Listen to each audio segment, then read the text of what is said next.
नमस्कार रेल साथियों। हम सोल्व कर रहे थे मैसूर डिवीजन का जेई का पेपर 25% एलडीसी कोटे का, जिसमें हमने 1 से 25 तक कर लिए थे और अब हम 25 से आगे बढ़ेंगे। 25 से आगे बढ़ेंगे हम, तो देख लेते हैं 25 से आगे।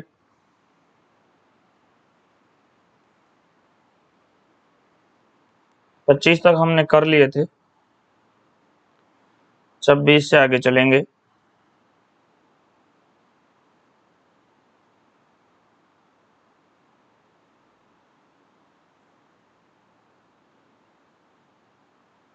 छब्बीस से आगे देखते हैं, 26 नंबर प्रश्न है।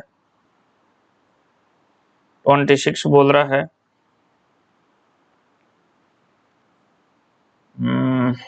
चलिए चौक उठा लेते हैं। कोचिंग स्टॉक के लिए कोचिंग स्टॉक के लिए हॉट बॉक्स तापमान सीमा कितनी है? The hot box temperature limit for coaching stock, तो ये आपके 80 डिग्री आता है, डिग्री सेल्सियस आता है, डिग्री सेल्सियस आता है। इसको आप चाहे तो डायरी में नोट कर सकते हैं या डायरेक्ट लिख सकते हैं, और डायरेक्ट क्वेश्चन है, इसको रटना ही पड़ेगा आपको। इसका कोई फार्मूला नहीं है। 80 डिग्री सेंटीग्रेड है कोचिंग स्टॉक के लिए। जो हॉट बॉक्स की जो तापमान सीमा है, टेम्परेचर लिमिट, वो 80 सेंटीग्रेड सेल्सियस है। तो ये आपके 80 डिग्री सेल्सियस ऑप्शन सी में है। तो आपके 26 नंबर का जो प्रश्न है वो सी हो जाएगा। उसी हिसाब से आईसीएफ आरसीएफ कोच का नई एफआईआर क्या है? प्रश्न नंबर 27 है और बहुत ही अच्छा प्रश्न है। इस टॉपिक में से 1 या 2 प्रश्न टपकते ही रहते हैं, तो आपको विशेष रूप से मैं बता देता हूँ। आईसीएफ आरसीएफ कोच का जो नई एफआईआर है, यहाँ पे अपन देखते हैं। आईसीएफ है, आईसीएफ आरसीएफ है, और नया आपके 915 का होता है, 915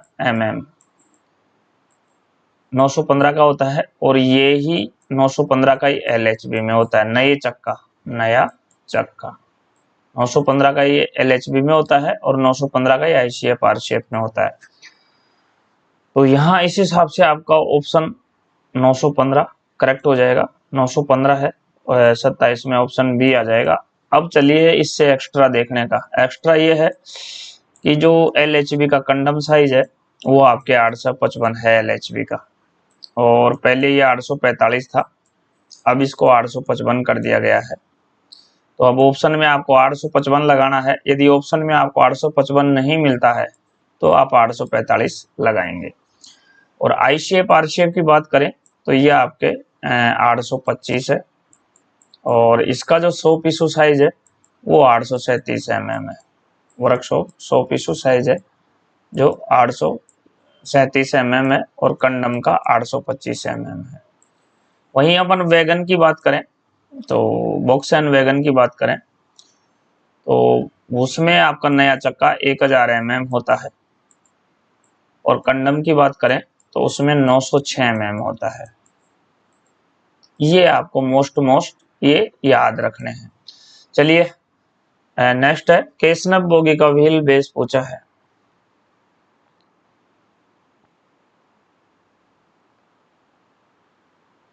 केसनब बोगी का व्हील बेस पूछा है, प्रश्न नंबर 28 है। केसनब बोगी का व्हील बेस कितना है? तो ये आपके 2000 होता है, 2000 होता है केसनब बोगी का व्हील बेस। और यहीं पे यदि वो एलएचबी का पूछ लेता तो 2560 हो जाते, 2560 हो जाते। ये एलएचबी का है, और एलएचबी में फीएट बोगी लगाई जाती है, एलएचबी में फीएट बोगी लगाई जाती है, तो उसका ये 2560 है। उसी हिसाब से अगर ये आईसीएफ आरसीएफ का पूछता तो यहाँ पे आपका 2896 हो जाता। 2896 आईसीएफ आरसीएफ का ये आपके 2896 हो जाता। तो यहाँ फिएट बोगी का 2560 mm है, केसनप बोगी का व्हील बेस 2000 mm है, और आपके आई शेप आर शेप बोगी का 2896 है। तो ये तीनों आपको याद रख लेने हैं, तीनों आपको रटने हैं। चलिए प्रश्न नंबर, तो यहाँ आपका आंसर 2000 mm हो जाएगा 28 में, ए ऑप्शन इज करेक्ट हो जाएगा। चलिए चलते हैं प्रश्न नंबर 29 में चलते हैं। माल वैगन की न्यूनतम बफर ऊंचाई कितनी है? तो माल वैगन की न्यूनतम बफर ऊंचाई, तो न्यूनतम के लिए ये आपके 1030 है, 1030 mm होती है न्यूनतम। इसमें आप लोडेड का भी 1030 है, ये भी ध्यान रखिए। और खाली का आप यहाँ जो 1030 है ये लोडेड का है, या इसको आप न्यूनतम बफर ऊंचाई बोल सकते हैं। तो ऑप्शन ए यहाँ सही है। और यदि आप मैक्सिमम की बात करें तो मैक्सिमम आपके 1105 होता है, 1105 mm होता है, जो ऑप्शन सी में है। और यदि लोडेड कंडीशन की बात करें तो लोडेड में 130 आ जाता है। और टेयर की बात करें, टेयर कंडीशन में बात करें तो आपका 1105 हो जाएगा।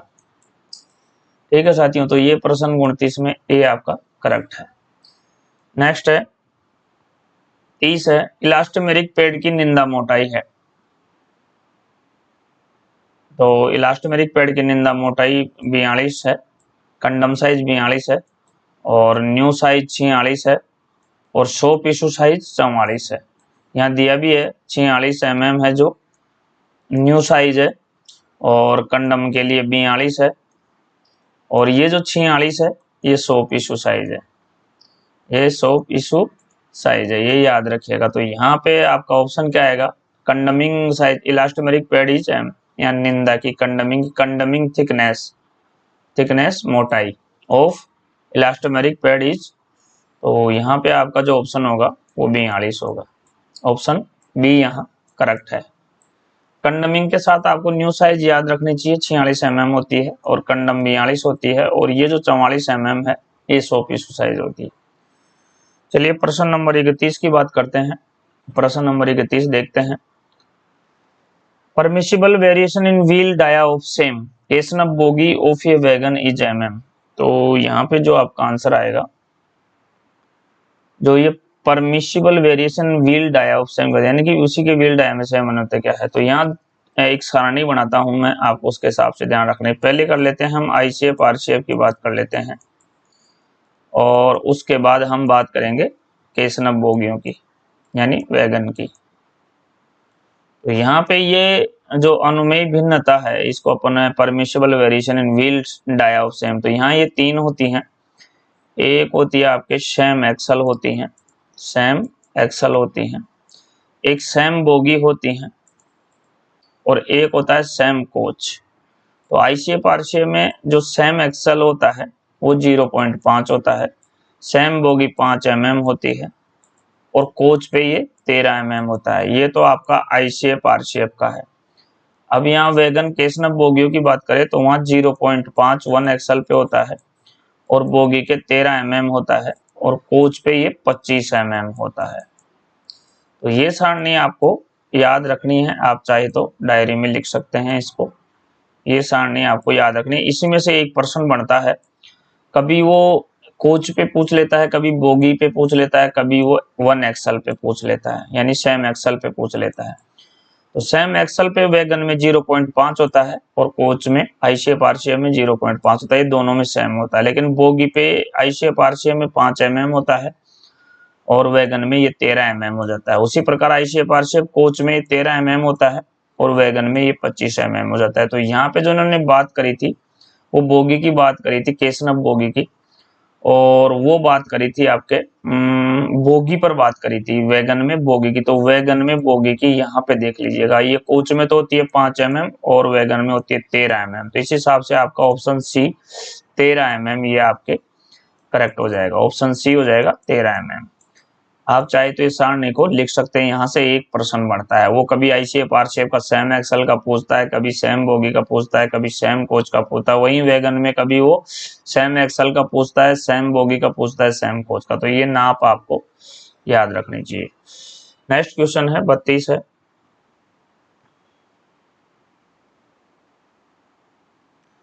32 में हम देखते हैं CBC MM में भी यहाँ पूछ रहा है MM packing is used in casnub bogie to adjust CBC height centre buffer coupler height, यानी बात करें तो यानी कितने mm CBC ऊंचाई को समायोजित करने के लिए केस ना बोगियों में MM पैकिंग का उपयोग किया जाता है। तो ये जो पैकिंग होती है 25, 35, 37, आपके इसमें जो ये 37 है ये करेक्ट है, 37 mm होती है। यहाँ भी आप लिख सकते हैं 37 mm। 37 mm packing is used in casnub bogie to adjust CBC height. ये ऑप्शन ए आपका यहाँ करेक्ट है। नेक्स्ट 33 है ऐसे भी बोक्सेन का एक आयाम mm है। तो ये हो जाएगा आपके ऐसे भी बोक्सेन का पूछ रहा है, तो ये हो जाएगा आपके एक आयाम 70 + 2 - 0 mm। तो ये आपके ऑप्शन बी में है, ये ध्यान रखिएगा और इसको रट लीजिएगा, बहुत अच्छा प्रश्न है, सुपरहिट है, आता रहता है ये। ऐसे भी बोक्सेन का एक आयाम 70 + 2 - 0 mm है। प्रश्न नंबर 34 है बोक्सेन पिस्टन स्ट्रोक की खाली स्थिति में, तो खाली स्थिति में होता है आपका 85 ± 10, खाली स्थिति में होता है इन कंपटीशन कंडीशन बोक्सेन पिस्टन स्ट्रोक। और ये आपके भरी हुई स्थिति में होता है, ये खाली में था, लोडेड कंडीशन में ये 130 ± 10 होता है। लोडेड कंडीशन में ये 130 ± 10 होता है। तो यहाँ ये तो था लोडेड कंडीशन में और ये था टेयर कंडीशन में, खाली स्थिति, या एमपीटी बोल सकते हैं, एमपीटी कंडीशन में। तो ऑप्शन बी यहाँ आपका करेक्ट है। आप यहाँ दोनों याद कर लीजिएगा, लोडेड कंडीशन में 1030 ± 10 mm और एमपीटी कंडीशन में 85 ± 10 mm, ये दोनों आप याद कर सकते हैं, कॉपी में लिख सकते हैं। चलिए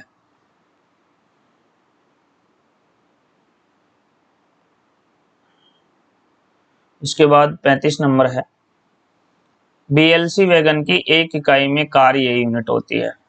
देखिए बीएलसी वैगन आ गया, यहाँ कंप्लीट समझाना पड़ेगा आपको।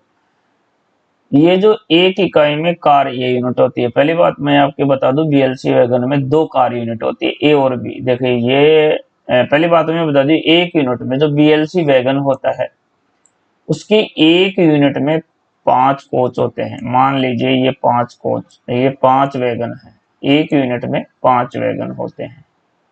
ये आपके 5 वैगन, ये 5 वैगन बना दिए मैंने, ये 5 वैगन इसकी एक इकाई में होती है। एक इकाई में जो होते हैं वो 5 वैगन होते हैं, 1 2 3 4 5, 1 2 3 4 और ये 5 वैगन होते हैं एक इकाई में। इसके जो पहला और जो अंतिम वैगन होता है वो कार ए यूनिट कहलाता है, ये आपके ए कार कहलाता है, ए कार कहलाता है, पहला और दूसरा। तो ये 2 वैगन हो गए। जो जो अंदर के 3 वैगन हैं, दूसरा तीसरा और चौथा, ये जो अंदर के 3 वैगन हैं ये बी कार यूनिट कहलाते हैं, ये बी कार यूनिट कहलाते हैं। तो यहाँ पे कार ए यूनिट पूछा है, तो ए में आपका प्रथम और अंतिम होता है, यानी 2 वैगन ए में और अंदर के 3 वैगन बी में होते हैं। तो बी के लिए 3 और ए के लिए 2, ए के लिए 2। तो ये यहाँ पर आपका जो आंसर ए का पूछ रहा है, ए यूनिट होती है, तो ऑप्शन सी आ जाएगा 2। और ये ए यूनिट के लिए है, और जो ऑप्शन ए है वो आपके बी यूनिट के लिए है। तो यहाँ आंसर 35 में सी हो जाएगा, क्योंकि ए कार यूनिट पूछ रहा है। इसी हिसाब से बीएलसी वैगन के ट्विस्ट लोग की संख्या पूछी जाती है, तो बीएलसी वैगन के ट्विस्ट लोग की संख्या होती है 8। ये एक्स्ट्रा प्रश्न है, ये इंपॉर्टेंट है। बीएलसी वैगन के ट्विस्ट लोग की संख्या होती है 8। और एक है इसका प्रेशर खोलने अप्लाइड का, वो दबाव को खोलने का, रिलीज का, और उसका प्रेशर पूछा जाता है, तो वो होता है आपके 600 kg और 1000 kg। ये भी आपको ध्यान में रखना है। ये 3 चीज यहाँ बीएलसी वैगन की आपको रखनी बहुत इंपॉर्टेंट है। ए कार यूनिट में कितने वैगन होते हैं? 2 होते हैं। बी कार यूनिट में 3 होते हैं। एक यूनिट में 2 और प्लस 3, एक यूनिट में टोटल 5 होते हैं। बीएलसी वैगन में ट्विस्ट लोकों की संख्या पूछी जाती है, वो 8 होती है, ये आपको एक्स्ट्रा ध्यान में रखना है। और इसका जो प्रेशर खोलने होता है अप्लाइड के लिए जरूरत पड़ती है आपको 600 केजी की, और रिलीज के लिए 1000 केजी की। तो यहाँ 600 केजी और 1000 केजी भी आपको ध्यान में रखना है, पूछा जाता है। यहाँ भी 1% बनता है, एक ट्विस्ट लोक का बनता है, एक 600 केजी 1000 केजी का बनता है, एक यूनिट में 5 वैगन होता है, ये बनता है। और एक कार में 2 यूनिट होती है, बी कार में 3 यूनिट होती है, ये भी बनता है। मैंने बहुत अच्छे से आपको ये क्लियर कर दिया है, और अब ये चीजें आपको याद रहनी चाहिए। आप चाहे तो डायरी में लिख सकते हैं, नोट कर सकते हैं, वीडियो रोक के दोबारा भी देख सकते हैं, और इसको बहुत अच्छे से वीडियो रोक के या बैक करके आप इसको डायरी में लिख सकते हैं। आपको एक पेपर यहाँ तैयार कर रहे हैं, यहाँ 110 प्रश्न है इस पेपर में। 110 का मतलब है कि आप 500 प्रश्न तैयार कर रहे हैं, ये मैं आपको बता दूं। एक पेपर देखने का आपका मतलब है, एक पेपर यहाँ सोल्व करने का मतलब है। इसमें 110 प्रश्न है, और इन 10 प्रश्नों को आप ये मान के चलिए कि आप ये पेपर नहीं देख रहे हैं 110 प्रश्न का, आप यहाँ पे 500 प्रश्न तैयार कर रहे हैं। चाहे तो आप अपनी डायरी में ये नोट कर सकते हैं। चलिए, यहाँ पे जो प्रश्न संख्या है 36 क्या है, 36 पूछ रहा है बीटीपीएन का एक आयाम है। यहाँ बीटीपीएन का पूछा है, तो बीटीपीएन के लिए 70 प्लस 2 माइनस 0 हो जाएगा। तो बीटीपीएन के लिए 70, तो ये आपके ऑप्शन बी में है, जो कि राइट है। चलिए फिर 37 में चलते हैं। बीटीपीएन खाली स्थिति का पिस्टन स्ट्रोक कितना है? यहाँ दोनों को पूछा था, ये लोडेड का था, ये लोडेड का था। लोडेड का आपके हो गया 70, आप डायरी में लिख सकते हैं 70 प्लस 2 माइनस 0, ये आपके लोडेड कंडीशन का था। अब बात हो रही है आपके खाली स्थिति का, तो खाली स्थिति का भी आप लिख लीजिए 85 प्लस माइनस 10 होता है, ये लोडेड कंडीशन का था, और ये टेयर कंडीशन है, एमपीटी कंडीशन का था। तो एमपीटी में 85 प्लस माइनस 10 होता है, और लोडेड में 70 प्लस 2 माइनस 0 होता है। तो ये दोनों आप अपनी डायरी में लिख सकते हैं। यहाँ ऑप्शन आपका 37 में बी हो जाएगा। तो ये 37 में बी आपका करेक्ट है। पहिए के दोषों को मापा जाता है, wheel defect are measured with, किससे जापा जाता है? तो टायर डिफेक्ट से मापा जाता है। डायरेक्ट क्वेश्चन है, जो व्हील डिफेक्ट्स हैं उसको किससे मापा जाता है? तो उसको टाइप डिफेक्ट्स गेज से मापा जाता है। उसके लिए गेज होता है, डिफेक्ट गेज होता है, उससे ये मापा जाता है। तो आप 38 में ए लिख सकते हैं। टायर डिफेक्ट गेज होता है, जो पहिए के दोष नापते हैं वो टायर डिफेक्ट गेज से नापते हैं। तो यहाँ आप 38 में ए है, 38 में ए आंसर करेक्ट है। नेक्स्ट 39 है, बॉक्स एंड आर वैगन में उपयोग किए जाने वाले साइड स्टेचियन की संख्या है। तो बॉक्स एंड आर में साइड स्टेशन की संख्या, यहाँ संख्या पूछी है तो ये 9 हो जाएगी, रट लीजिएगा, सीधा सट आंसर है 9। तो यहाँ 39 में आपके बी हो जाएगा। प्रश्न नंबर 40 है, पोर नोज और गार्ड मार्म के बीच की मानक दूरी कितनी होती है? डिस्टेंस बिटवीन नकल नोज और गार्ड आर्म के बीच की दूरी पूछी है। और मैं यहाँ आपको बता दूं कि जो रेलवे में सारी डायमेंशन चलती है वो mm चलती है। All dimension are in mm, सारी mm में चलती है। तो यहाँ पे जो आपका राइट आंसर होगा वो होगा 135 mm। 135 mm होती है। नकल नोज और गार्ड मार्म के बीच की दूरी 135 mm होती है, जो कि आपके ऑप्शन बी में है। तो यहाँ 40 में आपका बी हो जाएगा। चलिए 41 में चलते हैं। 41 नंबर का प्रश्न है, नोज के पोर में अनुमेय पहनावा यानी परमिसिबल वियर इन नकल नोज इज, तो ये होती है आपके 10 mm हो जाएगी। तो 10 mm हो जाएगी, करेक्ट है ऑप्शन ए यहाँ, ठीक है ऑप्शन ए। 41 में ए हो जाएगा। फिर 42 में चलते हैं, स्लेक डारबा का उपयोग वैगन में किया जाता है। स्लेक डारबा इज यूज्ड इन वैगन, तो यह आपके बीएलसी वैगन में किया जाता है। स्लेक लेस ड्राबार का उपयोग बीएलसी वैगन में किया जाता है। बोगी लो बोगी लो कंटेनर। तो ये बीएलसी वैगन में किया जाता है, तो ऑप्शन ए यहाँ आपका करेक्ट हो जाएगा 42 में ए। उसी हिसाब से 43 नंबर का देखते हैं। 43 नंबर देख लेते हैं। वैगनों में गंदगी कलेक्टर को के अंतराल पर साफ किया जाना चाहिए। डर्ट कलेक्टर, यहाँ डीसी का मतलब होता है, यहाँ डीसी का मतलब डिस्ट्रिक्ट कलेक्टर नहीं होता है। रेलवे में डीसी का मतलब डिस्ट्रिक्ट कलेक्टर नहीं होता है, डिस्ट्रिक्ट कलेक्टर तो अलग होता है। ये तो यूपीएससी से आता है डिस्ट्रिक्ट कलेक्टर। तो यहाँ अपन ओनली रेलवे की बात कर रहे हैं। तो यहाँ पे जो यहाँ तो बड़ा महत्वपूर्ण कार्य है डिस्ट्रिक्ट कलेक्टर का यूपीएससी से तो, लेकिन यहाँ जो अपना डिस्ट्रिक्ट कलेक्टर है रेलवे में, उसका कार्य देखो क्या होता है।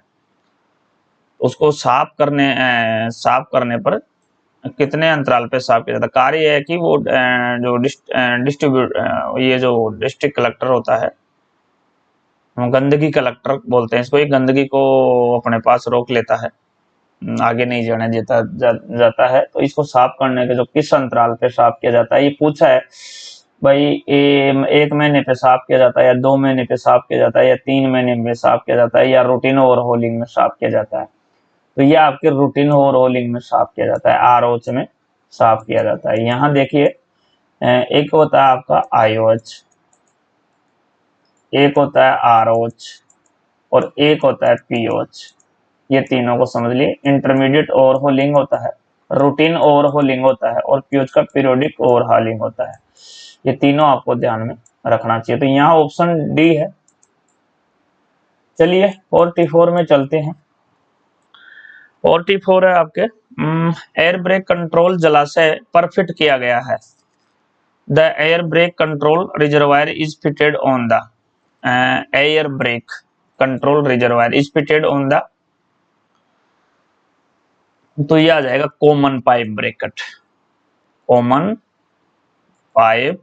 और ये महत्वपूर्ण प्रश्न है, मैक्सिमम बार ये आपके रिपीट होता है, तो इसे डायरी में लिख सकते हैं आप। जो एयर ब्रेक कंट्रोल जलाशय है, यानी the air brake control reservoir, यानी सीआर कंट्रोल रिजर्वायर, ये आपके कॉमन पाइप ब्रैकेट पे फिट होता है। तो ये ऑप्शन सी जो आपका है यहाँ करेक्ट हो जाएगा। 44 में सी ऑप्शन आपका करेक्ट हो जाएगा। चलिए प्रश्न नंबर 45 की बात करते हैं। BTPN bogie tank petroleum numerical safety valve का working pressure, bogie tank petroleum numerical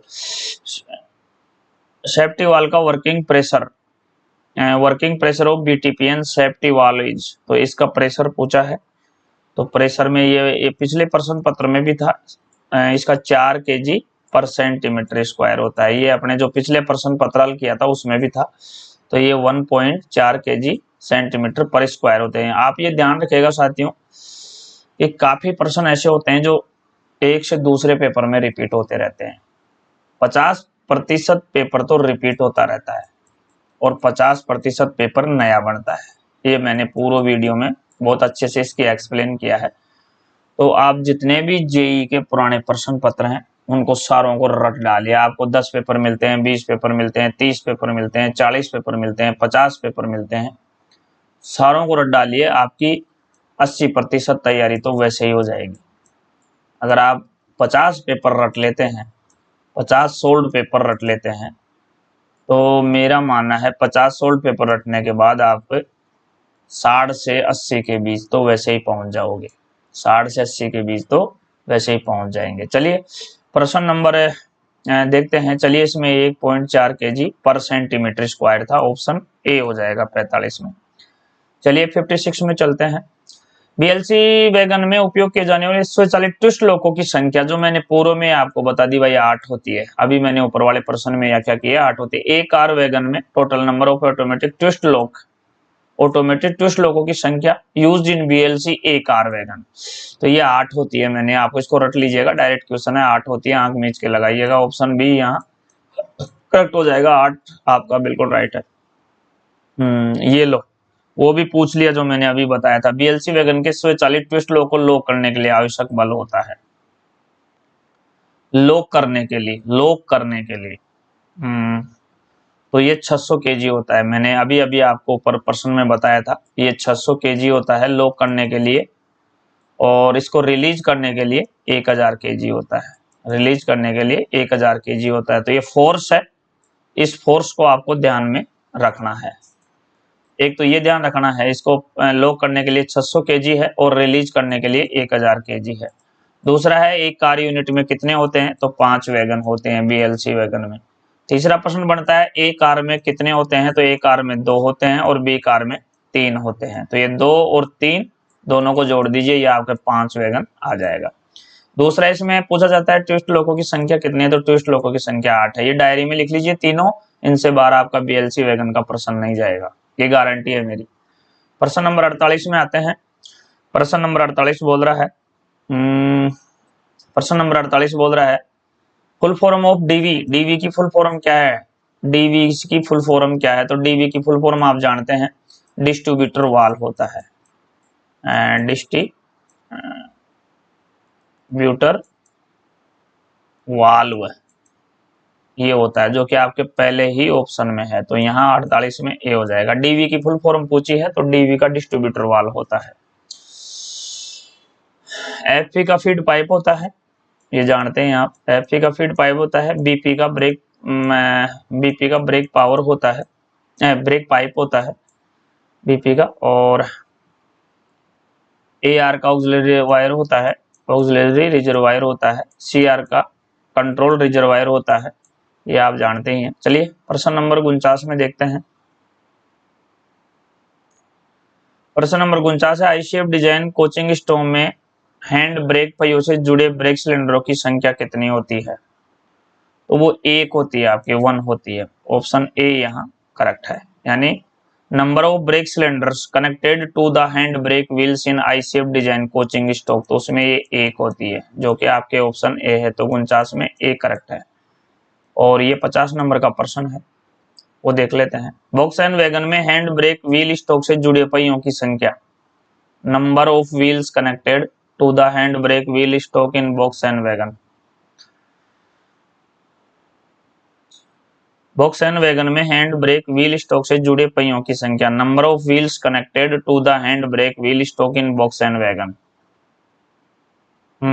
तो ये हो जाएगी आपके 4, जो कि यानी वोक्सवैगन वैगन में हैंड ब्रेक व्हील से जुड़े पहियों की संख्या कितनी होती है, number of wheels connected of the hand brake wheel stock in Volkswagen wagon, तो ये 4 होती है। ये 4 होती है, जो आपके ऑप्शन सी में है। तो 50 में आपका सी हो जाएगा। तो चलिए साथियों, हमने पार्ट 2 पूरा कर लिया है।